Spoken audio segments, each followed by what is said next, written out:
Homme découvre avec effroi que son patron n'est pas un être humain normal.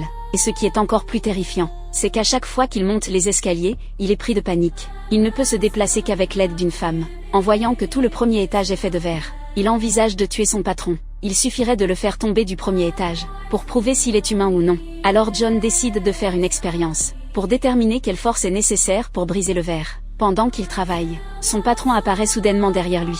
Pour ne pas éveiller les soupçons, John prétend développer un petit jeu. Le patron, plutôt malin, trouve l'idée intéressante, et demande à John de le développer davantage. Lorsque le patron teste le jeu, il décide d'en faire une priorité de développement. Pour récompenser John de son excellent travail, il l'emmène dans un mystérieux bar. Une fois habillé en costume et entré dans l'établissement, John découvre que l'endroit est rempli de jolies femmes. À ce moment, une femme vient l'aborder, mais la seconde d'après, le patron s'approche. John est contraint de s'éloigner. Quand il revient, la femme a mystérieusement disparu. Ensuite, le patron demande à John de livrer quelque chose. À sa grande surprise, il s'agit d'une personne vivante. Lorsque le patron s'arrête à une station-service pour faire le plein, et qu'il va payer à la caisse, John défait rapidement les liens du sac. Étrangement, c'est la femme du bar qui s'y trouve.